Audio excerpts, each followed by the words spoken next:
Hey! Alright, so I made a few changes to the list since I did the primer on my YouTube channel. So this is my current list now. I just actually removed 3 duress and put in 3 Thoughtseize. And there's a reason for that. I just got back from GP Pittsburgh this past weekend. And round 1, game 2, I want to say, I duressed and saw Karanos, and that Karanos ended up winning my opponent the game. So if I had had a Thoughtseize in place, then I would have won a good 2-0 against Grixis Twin round 1. Another reason is because duress cannot get creatures, so if you would think that duress is better in the burn matchup than Thoughtseize, but it turns out that Thoughtseize might be better because you can grab those creatures out of their hand.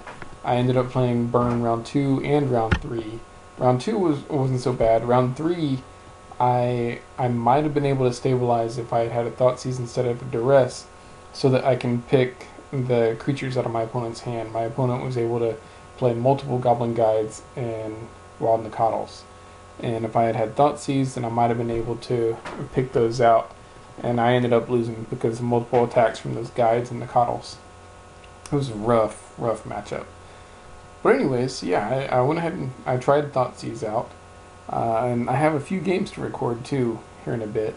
But I wanted to go ahead and give a rundown. I'm only running 1 Pyrite Spellbomb.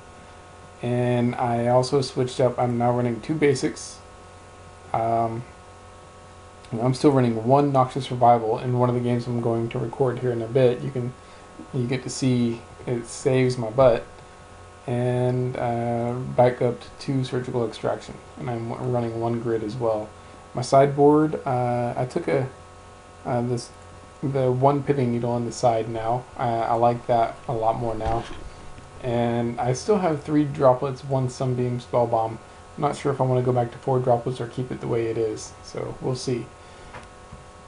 Now, it has been a while since I did any work on the spreadsheet. Unfortunately, I've been super busy with broken transmission on my car and work and college and stuff, so I've barely been able to just keep videos semi-constant on the channel.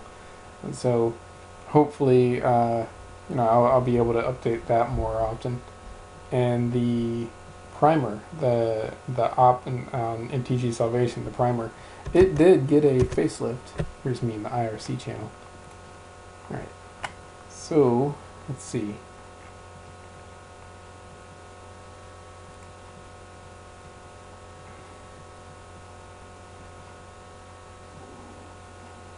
Alright.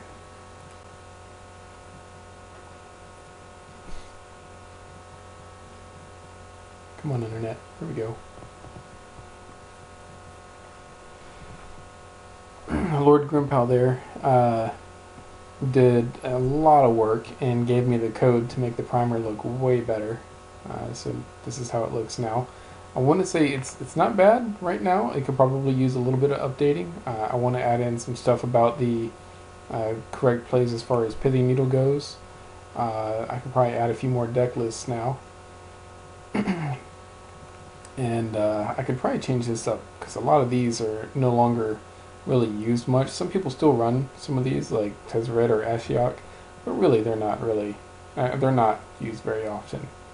I can probably update some videos, of course. The gameplay tips, please check those out if you plan on piloting this deck. It's extremely important. And these frequent suggestions. All the time I see, let's try Counterbalance, let's try Miracles. And we've definitely tried that, y'all. There's a reason why we don't use it now. But, so there's that primer. And like I said, I haven't been... and this is my son's computer, that's why he has all this stuff up the top. I'm just being nice and not closing it. But that's why the primer, or the spreadsheet isn't really updated too much. So I did notice that there are now 4 decks on MTG Goldfish of Lantern that placed. I saw a 5-0 and a 4-0 on MTGO. So it's good stuff. That's stuff I like to see. I love this deck. So alright, so I'm gonna upload this by itself, and then I got some games that I'm gonna go ahead and capture as well. So